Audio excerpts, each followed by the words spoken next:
It's 10 o'clock. This is Sky News at 10, our top story. A special investigation into the death of one of Gaza's most accomplished doctors who died in an Israeli prison. We follow his final moments.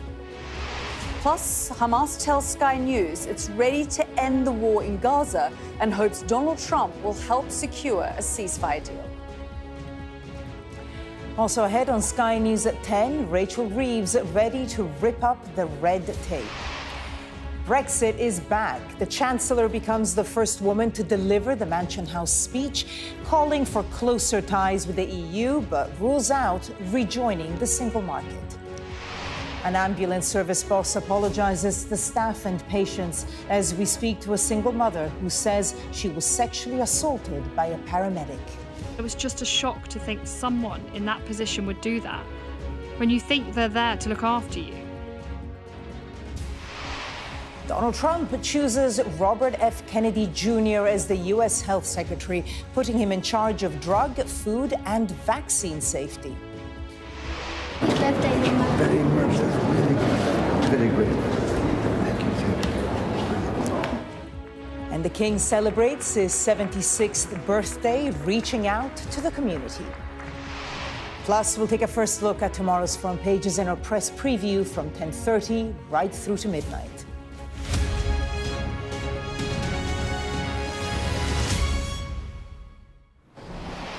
Good evening. When the war between Israel and Hamas broke out more than a year ago, many wouldn't have imagined the death and suffering it would bring on the region. Tens of thousands dead in Gaza, and still around 100 Israeli hostages are being held. Tonight, an official of Hamas has told Sky News that it's ready to end the war. I sat down with Dr. Bassem Naim here in Qatar to discuss ceasefire talks, plus his response to a new Trump administration. But first, let's go to the situation in Gaza and one of the Strip's best-known doctors, Dr. Adnan al-Bush, who died earlier this year while in an Israeli prison. Now, Sky News can reveal new detail concerning his death. The surgeon documented the early months of the war on his phone as he continued to work in northern Gaza before being detained by Israeli forces. Our international correspondent, John Sparks, has been speaking to those who saw him in his final days and has testimony from an inmate about the moments leading up to his death. A warning that this special report includes images of body bags and injured people. This is the recovery room, full darkness, no water, no electricity. But we have a hero, surgeons in Gaza. These the words of Dr. Adnan al-Bush, one of the best-known surgeons in Gaza, as he documented the situation at Al-Shifa Hospital last year. The conditions were deteriorating in the weeks that followed October 7th. So bad, in fact, there was nowhere left to store the bodies. Here, al-Bush and colleagues dig mass graves in the hospital compound. The Israelis said Al-Shifa was used as a command and control center by Hamas, and they placed it under siege. Patients, staff, and displaced residents were forced to evacuate. But al-Bush took a different path. The beginning of his story in Israeli detention. He worked at several hospitals nearby, these pictures taken at Al-Alda Hospital, the last images we have of Dr. al-Bush. He was detained several days later after the hospital director said the men had to leave. His colleague, Dr. Mohammed Obaid, was with him at the time. The director told us that occupation forces have full data of all males aged between 14 and 65 at Adwa Hospital, and they told him verbatim that if all men don't come down, they will destroy Adwa Hospital and all that's in it. These drone images match his description of events. Obaid says the Israelis took 5 medical workers away, including al-Bush. I felt he was in a very difficult situation. The occupation soldier took him, and the treatment was very rough. Al-Bush was sent to an Israeli army base called Stade Timan, used for processing detainees from Gaza. On arrival, he spoke to another doctor who'd been imprisoned at the facility. He was so badly treated, so he was unable even to go to the toilet alone. So I thought he was beaten very badly. Dr. Albush would remain in Israeli custody and was sent the following April to this prison called Ofer. Shortly after his arrival, he died. News of the surgeon's death was announced quietly in May, the Israelis offering no explanation, no cause of death, nor have they returned the body to members of the family. The regime at Ofer is harsh, something the prison service was keen to emphasize when an Israeli television channel was given this tour. And Sky News can reveal new information about Albush's death. A human rights lawyer has obtained a deposition from a prisoner at Ofer who said he witnessed the moments leading up to the doctor's death. He had clearly been assaulted with injuries around his body. He was naked in the lower part of his body. The prison guard threw him in the middle of the yard and left him there. The deposition says Albush was taken by an inmate to one of the cells. A few minutes later, prisoners were heard screaming from the room they went into, declaring Dr. Adnan al-Bursh have been martyred. Adnan al-Bursh was not the first case of a person who was beaten and died in the prisons since this war. Before him were many and many cases. Some people might say, some people will say, that Dr. Adnan al-Bursh was a terrorist. Like, if I want to answer formally to this question, he was not charged till now, and many of these detainees are not charged from Gaza. The Israel Defense Forces told Sky News the death of Dr. Albush was not their responsibility. In a statement, the Israel Prison Service also denied responsibility for the death of the doctor. All basic rights required are fully applied by professionally trained prison guards. We are not aware of the claims you described, and as far as we know, no such events have occurred under IPS responsibility. This story is one of a countless number left buried under the weight of Gaza's recent past. Yet Albush was a much-loved figure in the territory. His death and the manner in which he died are deemed by many as unforgivable. John Sparks, Sky News in Jerusalem. Now, in response to that investigation, Israel's ambassador to the UN, Danny Danon, told me that Dr. Adnan al-Bursh has been wrongly portrayed as being above suspicion. Have a listen. We arrest terrorists. We don't arrest innocent doctors like you pretend to present now. And unfortunately, what we found in Gaza, that you had also doctors, lawyers, UN workers, UNRWA employees, that they had a day job with their hospital or the UN agency, and they had a night job with Hamas. Ambassador Danny Danon there. Well, today, the independent monitoring group Human Rights Watch said that what is happening out of sight of the world's media amounts to war crimes. The Israeli military told Sky News it is committed to international law and operates accordingly, that it is committed to mitigating harm to civilians and works in various ways to evacuate civilians prior to attacks. Our data and forensics correspondent Tom Cheshire has been looking at the evidence if it has been possible to gather. Israel denies independent media access into Gaza, so the full extent of the military's operation is difficult to quantify. But the view from above can give us indications. The satellite imagery taken in just the last few days shows what has been happening. We're talking about this area in northern Gaza. Now, first, we're going to rewind to the 29th of September. This is before Israel intensified its ground offensive in the area. And we're going to pay attention to these areas in yellow and in orange. Yellow will show areas that have been cleared. Orange will show damaged or destroyed buildings. And this image was taken on the 12th of November. As large areas to the west of the Jabalia refugee camp have been cleared, as dozens of buildings can be seen either partially or fully destroyed here in those orange boxes. Now, based on similar sorts of open source analysis, Human Rights Watch has published a new report. And on the destruction, it says that the forced displacement is widespread, systematic and intentional, and amounts to a crime against humanity. Now, we put that allegation to the Israel Defense Forces along with our own analysis, and they told us there is no IDF doctrine that aims to cause maximal damage to civilian infrastructure, regardless of military necessity. IDF actions are based on military necessity and in accordance with international law. We can also use satellite imagery to see how land is being cleared on the east of the Strip. This shows existing corridors here, and we're going to talk about new activity up in the north. Now, again, let's go back to the 27th of September, see what things were like before. Here we are. Here is the perimeter of Gaza. And we go to the 12th of November, this latest imagery, we can see what's happening. You can see here these yellow arrows point to new pathways, and this orange area is an area that has been cleared. Now, why is that significant? Well, it could offer a potential access corridor across the territory. And the UK's ambassador to the UN, Barbara Woodward, has raised concerns about what is happening, telling the Security Council that northern Gaza must not be cut off from the south. According to Human Rights Watch, that indicates that at least in the buffer zones, there is security corridors in Gaza. The Israeli authorities are pursuing a policy of ethnic cleansing.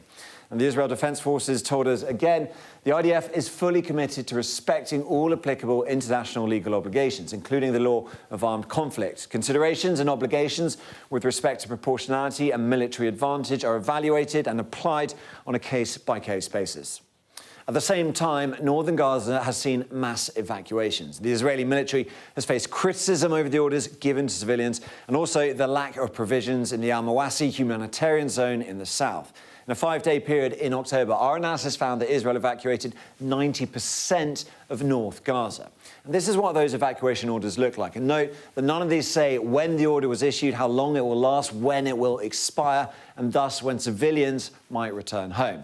Now, Human Rights Watch has criticised this, saying that Israel has not, however, secured the safety of displaced Palestinians in Gaza in any meaningful way. It has instead created an evacuation system that has caused widespread terror and confusion, misery and anxiety. And the IDF said that since the beginning of the war, the IDF has been working in various ways to evacuate the civilian population in proximity to the combat zone prior to attacks, making significant efforts to mitigate harm to civilians. Every civilian in Gaza can stay informed at any given moment about designated humanitarian areas and how to reach them. The IDF is committed to international law and operates accordingly. That is all the bird's eye view, satellite imagery from space. People in Gaza are living and dying in the reality on the ground. Tom Cheshire reporting there. Well, a Hamas official has told me today that he's calling on the new Donald Trump administration to help take the necessary steps to stop the war in Gaza. Dr. Bassem Naim said he has no regrets about the 7th of October attacks on Israel, but he's ready to secure a ceasefire deal immediately. Some of the interview now. Would you say that what happened a year ago on October the 7th was a massive disaster for Hamas, for the Palestinian people, given that this is the outcome? October 7th was simply an act of defense because what we have seen on a daily basis, what the Israelis planning is to expel the Palestinians and to deny their right to exist. So no regrets about October 7 whatsoever? Do you believe that a prisoner who is knocking the door or who is trying to get out of the prison, he has to regret his will to be... This is part of our dignity. Part of our dignity to defend ourselves, to defend our children. Do you think that your actions further triggered the escalation of the things that we're seeing? It is exactly as if you are accusing the victims for the crimes of the aggressor. Why won't you release the hostages? We are ready to release all these captured Israelis if they are ready to release our children, women, innocent. Thousands of minors are still in Israeli jails. Some of our brothers and sisters are now for 44 years in Israeli jails. We are ready to go immediately for a ceasefire, to end this war, to go for a serious prisoner exchange, to get our brothers and sisters free.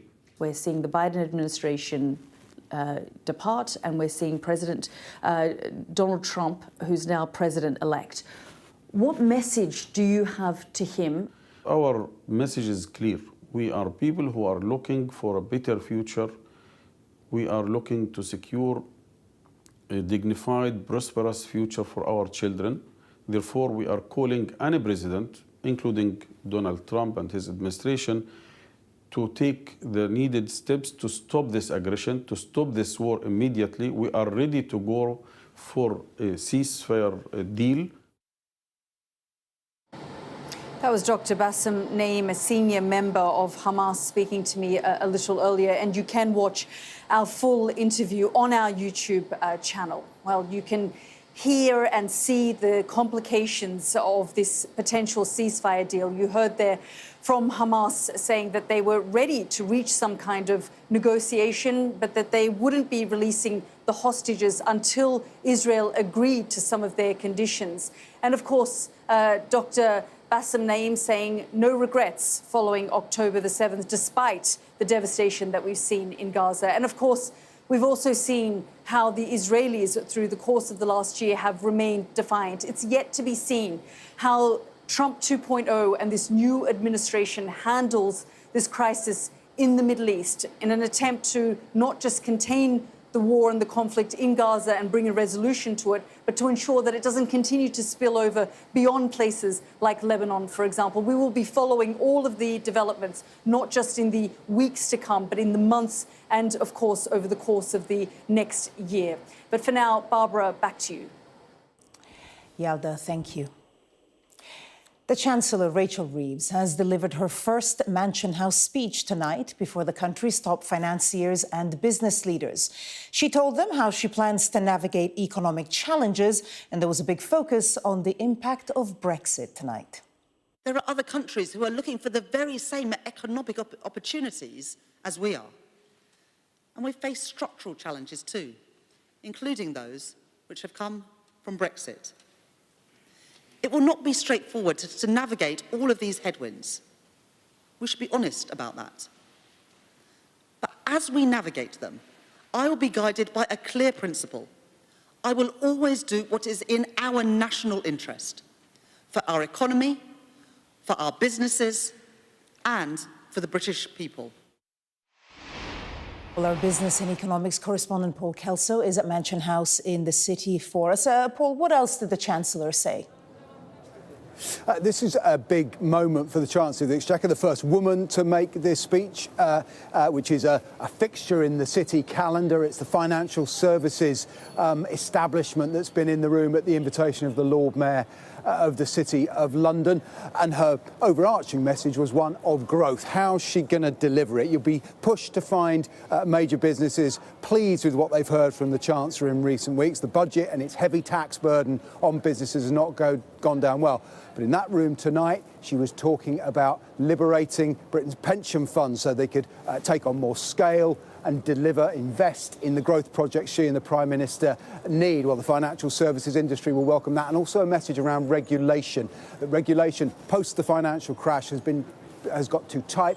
Britain has become too risk averse. She wants to loosen it up to encourage growth. All of that interesting, but I think what we've just heard from the Chancellor, that mention of Brexit, not especially perhaps in its content. She said we won't be heading back into the single market or the customs union, but the fact she's talking about it at all is significant. This is a Chancellor who needs growth, and we heard earlier in the evening from Andrew Bailey, the Governor of the Bank of England, who also chose to directly address Brexit. Even more surprising from him, and he says we should take the opportunities to get closer to the European Union, because leaving the EU has cost the British economy. I think this signals a direction of travel from the Chancellor, the beginning, perhaps, of a journey back towards Europe.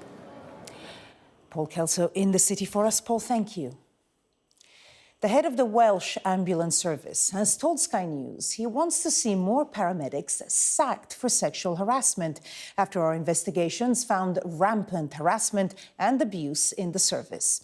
In an exclusive interview, Jason Killins apologized to victims while insisting abusers are in the minority.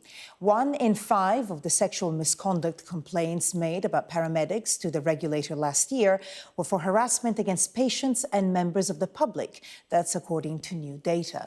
Well, the government has told us the abuse must be stamped out. A warning that this report from Sky's Rachel Venables contains descriptions of sexual assault. Emergency ambulance, is the patient breathing? They're the people we call for help when we need it most. But after a year-long Sky News investigation exposing sexual misconduct in the ambulance service, another woman is ready to tell her story. A former call handler who says she was relentlessly harassed by a manager. I'd turn up and he'd be in the doorway smirking and grab my bottom as I walked past or say things like, "You look sexy." Then the messages started. There were photos of his private parts, a whole manner of very descriptive sexual actions that he said he wanted to do with me. She says she showed the messages to management, but they suggested moving her to another office. So she eventually quit, but claims he's still in the job today. Now, for the first time all year, an ambulance chief executive has sat down for an interview with us. It's just not right. We shouldn't have anyone having to leave their workplace because they don't feel safe. We've failed those individuals. I'm determined to make all of our workplaces safe for all of our people. We have seen more cases, historical cases, come forward. I expect we'll see a steady increase over the next year or so as a result of the work we're doing. You keep using the word historical, but I have to tell you that this is happening right now. You have female paramedics right now being assaulted or harassed. Do you want to see more people being rooted out, being kicked out of the service? I do. Paramedics are regulated by the Health and Care Professions Council.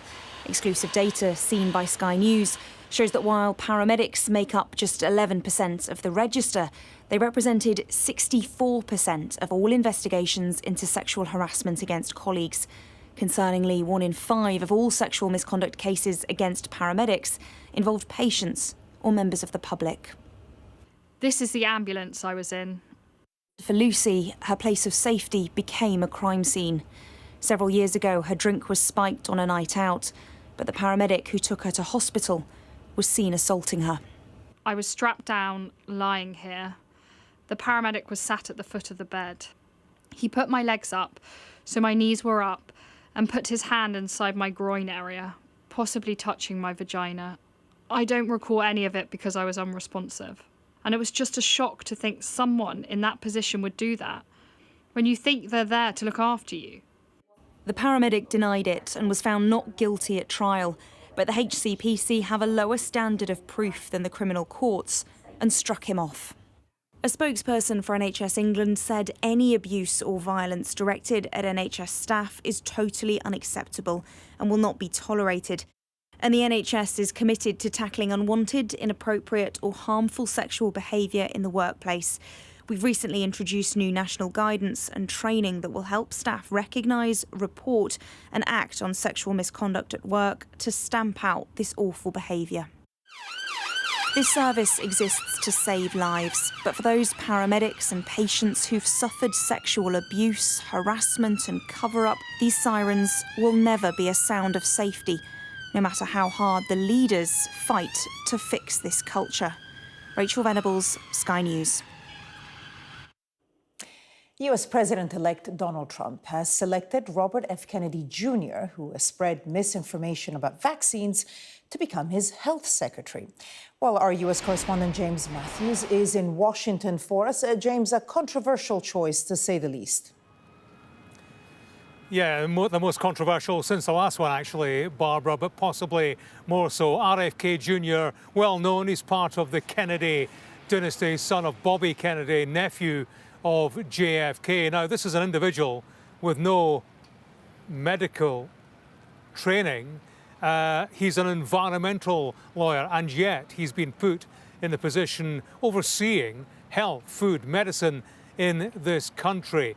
He ran in the election but stepped out, ran as an independent, stepped out and backed Donald Trump. This is the kickback for him. It has caused consternation amongst politicians, certainly opposition politicians, but also in the public health arena. This is an individual who is a conspiracy theorist, anti-vaxxer. He has said that vaccines are unproven and dangerous in the past, said in the past that HIV didn't cause AIDS. So you have this individual who contradicts many of the established medical practices in this country. And of course, ultimately, it's a matter of life and death in terms of the medical treatment that people are given in the United States. Donald Trump is ignoring criticism. He seems happy, has posted on X, for too long, Americans have been crushed by the industrial food complex and drug companies who've engaged in deception,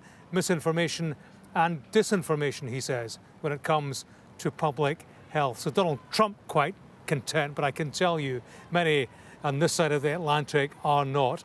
RFK Jr., in common with the other controversial appointments, has yet to be confirmed, of course, by the Senate. That's by no means a given. Yeah, and lots more appointments still to come, of course. James Matthews with the latest from Washington. Thank you. Victims of the late former Harrods boss Mohammed Al-Fayed have come forward today, claiming that they were also abused by his brother, Salah. Sky's Matthew Thompson is outside Harrods tonight in central London. What else do we know about these allegations? Well, look, of course, Mohammed Al-Fayed himself has been the subject of a host of allegations of sexual assault and rape going back decades. But tonight, 3 women have come forward alleging that they were abused by one of Mohammed Al-Fayed's brothers, Salah Fayed, in interviews that they've given to the BBC. And the Justice for Harrods Survivors Group has said that they are grateful that another abuser has been unmasked. And tonight, we've spoken to one of that group's lawyers. We get new inquiries every day, and in those new inquiries there are allegations which extend further than just Mohammed. So it's evolving. I have no idea where it's going to end. Mr. Drummond also told us that they have credible evidence that the alleged abuse that happened at Harrods extends beyond Mohammed Al-Fayed himself. He also said that some 420 women have now come forward, many of them employees at Harrods or former employees of Harrods. And Salah Fayed was a key figure at Harrods. He bought the luxury department store alongside his brother Mohammed in 1985. He passed away in 2010, which is also the year that new ownership took over Harrods, and they've long been keen to stress that they are appalled by the allegations that have surrounded Mohammed Al-Fayed. And in a new statement tonight, the new owners of Harrods told us that Harrods supports the bravery of these women in coming forward. These new claims point to the breadth of abuse by Mohammed Fayed and also raise serious allegations against his brother Salah Fayed. We encourage these survivors to come forward and make their claims to the Harrods scheme, where they can apply for compensation as well as support from a counselling perspective and through an independent survivor advocate. They go on, we also hope that they are looking at every appropriate avenue to them in their pursuit of justice, whether that be Harrods, the police or the Fayed family and estate. Matthew Thompson with the latest there outside Harrods. Matthew, thank you. A man accused of being a major supplier of the boats and engines used by cross-channel people smugglers to bring migrants to the UK has been arrested. The 44-year-old from Turkey was detained in Amsterdam and now faces extradition to Belgium to face human smuggling charges. Sky's communities correspondent Lisa Holland reports. It's 2 years since police in Germany seized this mammoth stockpile of small boats equipment, dinghies, life jackets and engines, all destined for asylum seekers waiting to cross the Channel illegally. The hunt for the smuggling quartermaster behind the supply chain has now led to the detention of a 44-year-old Turkish man. It followed a joint operation between the UK's National Crime Agency and their counterparts in Holland and Belgium in pursuit of one of their most wanted. These networks and their business model is an absolute priority for the National Crime Agency. We are devoting more resources than ever before into this crime type. This arrest marks an important milestone in one of the NCO's most significant investigations into organised immigration crime. The alleged smuggler is accused of shipping the equipment from Turkey and storing it in Osnabrück in northwest Germany. From there, he's accused of moving it to northern France on demand. He was arrested at Schiphol Airport in Amsterdam on Wednesday and is now facing extradition to Belgium. More than 30,000 people have crossed the Channel in small boats this year, already higher than the number for all of last year.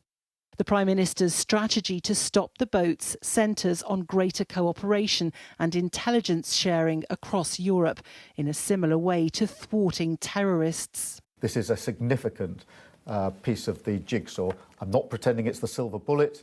There are other steps that are going to be necessary, but this is a very important step.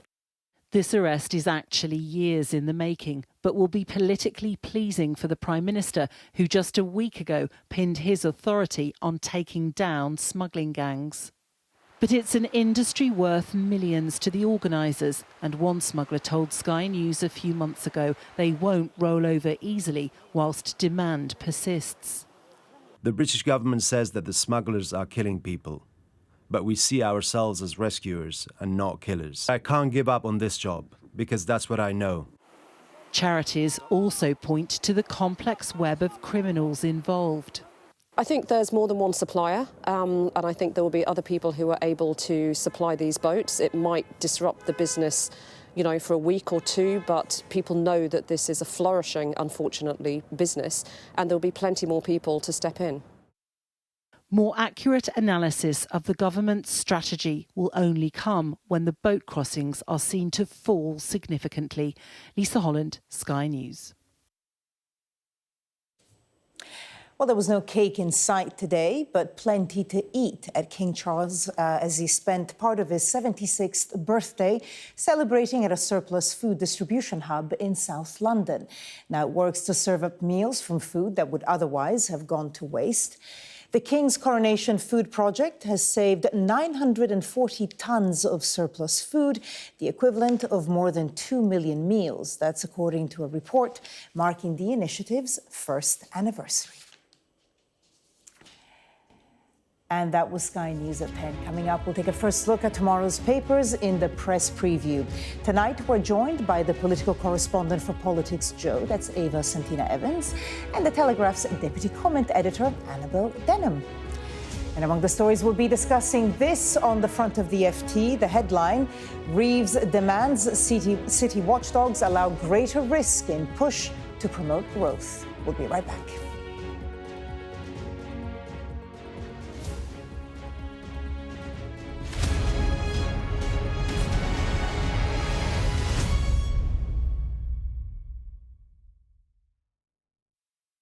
Migrants risk their lives climbing aboard these trains in search of a dream, the United States.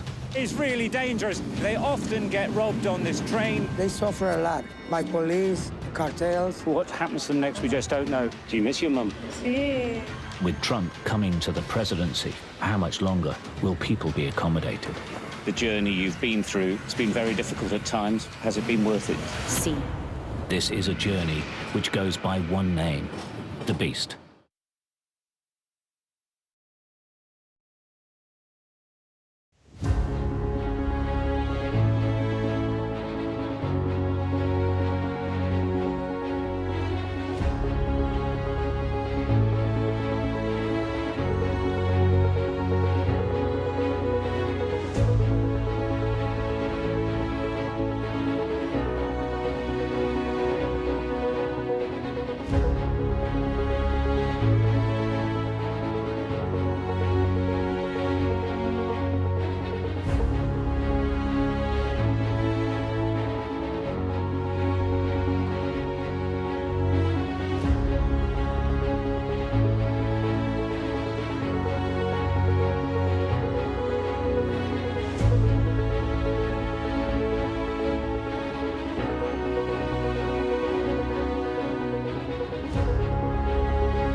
we've got your Sunday mornings covered.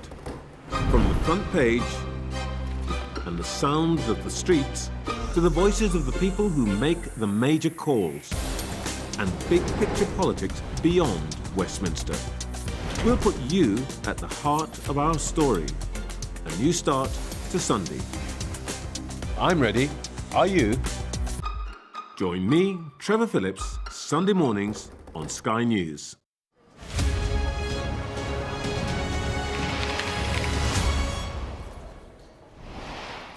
Hello there, you're watching the press preview, a first look at what's on the front pages as they arrive. It's time to see what's making the headlines with the political correspondent of Politics Joe, Ava Santina Evans, and the Telegraph's deputy comment editor, Annabel Denham. They'll be with us from now until just before midnight. Welcome. So let's see what is on some of those front pages. Well, the Financial Times leads with a major speech from the Chancellor, Rachel Reeves, in which she urged the City of London regulators to show a greater willingness to take risks in order to boost growth. Now, the Eye understands Ms. Reeves intends to change the rules so bankers can start receiving bonuses after 5 years rather than 8. And away from the speech itself, The Express writes that the budget proposals would reportedly leave owners of small shops more than £3,000 a year worse off. The Times reveals that children are among thousands of people being investigated by the police for non-crime hate incidents, including pupils as young as 9. The Guardian looks at official figures which reveal that more than 250 unpaid carers could face trial due to a benefit rules error. The Telegraph says 3 of Britain's biggest police forces were involved in a social media post investigation. The Metro reports that Apple is being sued for £3 billion by a consumer rights group, accusing it of ripping off customers by forcing them to save data on its iCloud service. The Mirror calls for an end to cowboy cosmetic surgery in Britain and asks for a law to make beauty clinics safe. And in the Daily Star, a scientist claims the octopus is the most likely animal to replace humans after we go extinct. And why not? A reminder that by scanning the QR code you'll see on screen during the program, you can check out the front pages of tomorrow's papers while you watch us. And we are joined tonight by Ava Santina Evans and Annabel Denham. Thank you both so much for being with us. So on the front pages, the speech that happened just a few hours ago. So let's start with the FT. This is the Mansion House speech. Rachel Reeves, front page of the Financial Times. Reeves demands city watchdogs allow greater risk and push to promote growth. The whole issue being that post-crisis rules have gone too far since 2008. It's not 2008 anymore. Ava. Yeah, so this is the long-awaited first ever female Chancellor speech that was given this evening at Mansion House. And this is sort of a reaction to Labour's fear that business leaders have fallen out with the party since the election. I mean, they spent a long time in the lead up to the election, a good couple of years, wooing business leaders. They had even someone, there was one business actually who was on the FTSE 100 who was donating to the party. He's now since, retrieved his donations from the party. So this was sort of an attempt to sort of, bring back that glow that they once had. And so she offered things like, we want to bring back risk to the city and we'd like you to be a bit more adventurous with your spending and a bit more lax with financial rules. We don't know how it's gone down yet, but I have to say, knowing a couple of people in the room, there was certainly some anger amongst the business leaders this evening. Annabel? Yes, I think that's absolutely right. Before the general election, Rachel Reeves went on her smoked salmon offensive where Labour were really trying to persuade companies, CEOs that they were indeed the party of business, that they were parking their tanks on that Conservative lawn. And then, of course, we had the budget and a slew of tax rises which were going to be very targeted at businesses, things like the rise in employers' national insurance, not that it's just that, but also some changes to regulation and increase in the national minimum wage. And that has really got businesses' backs up and perhaps wondering whether this is more an old Labour government, the sort that we saw in the 1970s, than a new Labour one. And, of course, we haven't had a taste of that in some time after all of the Blair years and the centrism, really, ideology, the centrist ideology that dominated those. So, no, as Ava says, This is Reeves really trying to recapture businesses, trying to persuade the country that this is a government committed to growth. So we will potentially see changes to financial rules that were brought in, many of them in the aftermath of the global financial crisis, that perhaps made companies more risk averse than they needed to be. Maybe there was an overcorrection. She's said that she's going to try and address that. There are also going to be some pensions reforms that were on the cover of some of today's newspapers. But again, you know, a lot of it, the devil will be in the detail. It isn't entirely clear how changing local government pension schemes is going to deliver the growth that Reeves and Starmer have been promising, not least given that money is going to be going towards local infrastructure projects that are quite low yield but low reward at the same time. Annabelle, you mentioned the pensions fund. Let's look at the Eye front page there. Two bits of detail there. So front page of the Eye, Reeves to give bankers their bonuses early as she unveils major pensions fund revamp. So the bonuses, you know, after 5 instead of 8 years. And of course, a lot of talk about pension. But I guess ultimately the question, Eva, is whether you think that she can be credible talking about growth after the budget that obviously didn't go down too well, presumably with a lot of people in the room. Well, I think the argument from Labour would be that they stuck to their manifesto pledge, which was they weren't going to put the onus onto working people. They gave it to the, they put it onto the people who working people work for. I suppose semantically somewhere that makes sense. But look, this is a very ambitious plan. Essentially what they want to do, they want to group these huge pension funds, they want to make them these mega pensions, and it means that they can invest in huge infrastructure projects, you know, akin to what Canada and Australia are doing. It means that they don't have to invest in small startups that are low yield and potentially low growth. They can actually, you know, start to create possibly millions that would then, you know, create this green revolution that they're chasing after. Annabelle, you know, they obviously haven't had the best first few months, Labour. Is this part of the reset that we've kind of been hearing so much about? Certainly Rachel Reeves will be hoping that this resets her agenda, brings the country round to her plans for the next 5 years. I think it's going to take a lot more than one speech to perhaps win back some business owners after that budget, which, as Ava says, Labour talked a very good talk about not penalising working people. They had that tax triple up, you remember. They weren't going to raise national insurance, income tax or VAT, but of course they did increase that employers' national insurance, raising an absolutely whopping amount of money, £25 billion every year. And yes, the burden might be felt by businesses, but ultimately businesses don't pay taxes, people do, so it will be passed on to their consumers or their staff who are indeed working people. So a slight sort of semantic sleight of hand. But as I say, you know, let's see the devil in the detail of some of these changes to pension schemes. But ultimately, they are going to remain defined benefit schemes, which really exist almost exclusively now in the public sector, in the private sector. Decades ago, they were deemed too expensive, and we shifted towards having defined contribution pension schemes. And these will ultimately still be guaranteed by the government. And ultimately, you know, if these investments do fail, it's the taxpayer who will end up footing the bill. So, you know, perhaps it's a step in the right direction, bringing together, merging these 86 council schemes into these mega funds. Perhaps it will cut down administrative costs, but I'm yet to be persuaded. Interesting angle in your paper, of course, the Daily Telegraph. We can look at the front page there. Britain on way to long-term decline without the EU. This is a warning, I suppose, or a statement by Andrew Bailey, of course, the governor of the Bank of England, effectively saying that growth is going to be slower. Interesting this for Rachel Reeves, Eva, because of course she's been saying she inherited a dreadful economic situation, but this also does highlight that Brexit does play a part in that. Well, I think that what Labour hadn't banked on was that they were also going to inherit Donald Trump as president, and a Trump that's talking about 10% import taxes on anything. Ironically, he was elected the first time just a few months after the Brexit vote, so he's always there. Sure, but I don't think they were banking on that. I mean, you can see that, just from putting David Lammy as Foreign Secretary. That's not an appointment that you would make if you were expecting there to be a Trump presidency, and you also wouldn't be sending people who work for the Labour Party over to campaign for the Democrats.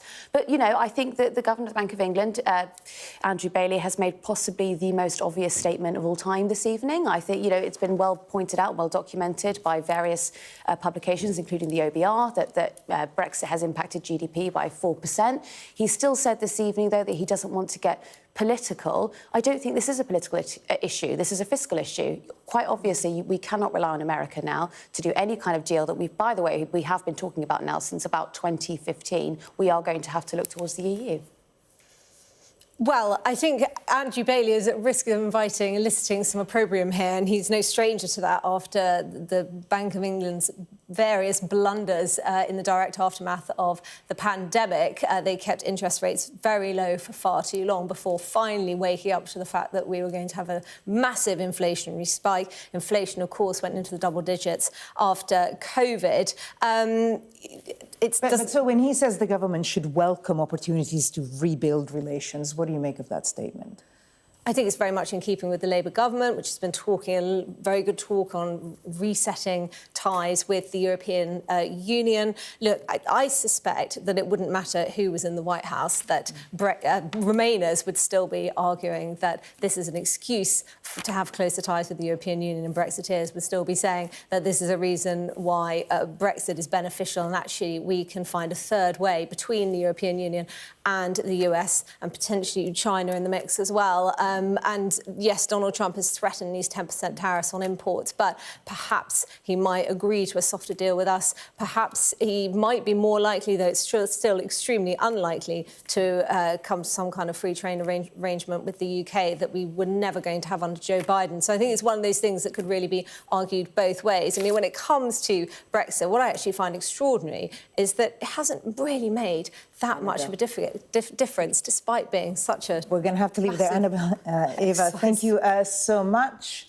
And coming up, why are police getting involved with disputes between young children in school? We'll discuss that next.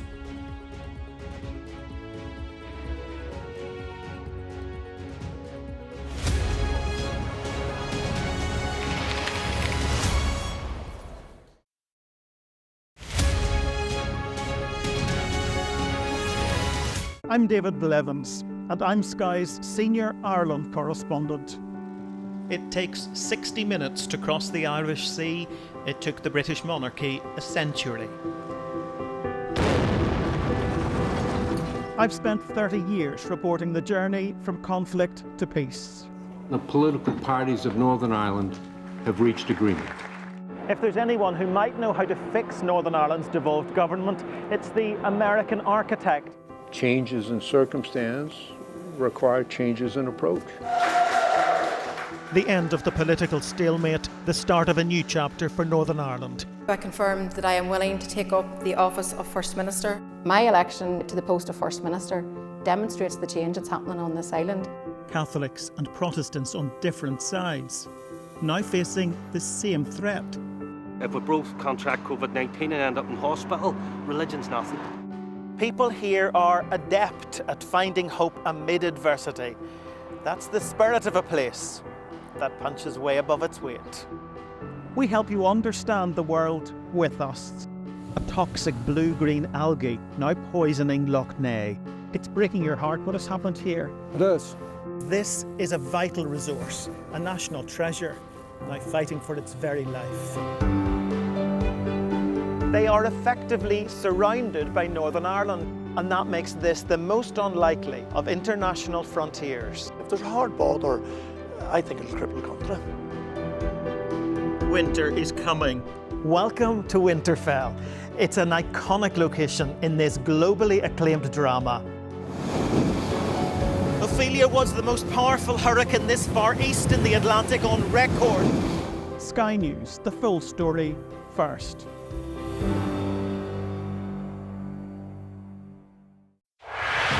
gives you the very best of Sky News wherever you are. Breaking news, videos and analysis. Evidence of the crisis. Podcasts, watching us live. I'm live in Jerusalem. Wherever you get your podcast. All in one place and all at just the touch of a screen. The Sky News app. Get the full story first.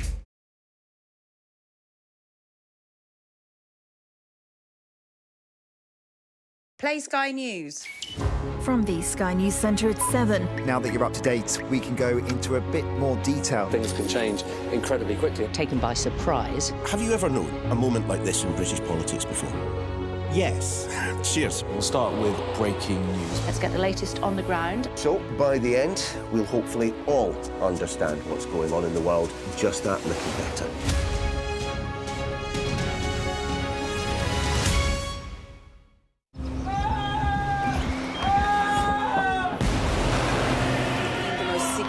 Day of this conflict. They keep telling us that they want aid. And this is what's left of it. Tanks, heavy vehicle. Why only in America? People want their country to work. You want a job in a normal life. Why are these homes empty? I want you to be honest with people. That has happened within minutes. Sky News, the full story first. Free wherever you get your news. Welcome back. You're watching the press preview with me now, Eva Santina Evans and Annabelle Denham. Let's go straight to the Times front page there. And the headline, police treat classroom jibes as hate incidents. Now, this is and it's this case, but there's others we'll talk about later, of being investigated as non-crime hate incidents. This specifically relating to school. There's one example of two girls who said another pupil smelled like fish. Annabelle, what do you make of this story? Well, I find it quite troubling because I imagine, my eldest is only 8, but that much of what a 9-year-old or a teenager says could be regarded or perceived as quite offensive. But no, I think, the idea that children are being investigated by the police for accusing somebody of smelling like fish is very sinister. Indeed, there are more than 13,000 hate incidents recorded every year now, absolutely dozens and dozens a day. When Suella Braverman was Home Secretary, she looked at introducing a statutory instrument that would limit the number of incidences where the police were reporting and recording these non-crime hate incidents. But it's reported on the cover of the Times that Yvette Cooper was considering reversing those changes in order that there would be an increase on this already vast number. Of course, this issue of non-crime hate incidents has been given a new significance by the dreadful experience of Alison Pearson. Let me just pull that up. That's the Telegraph on the front page.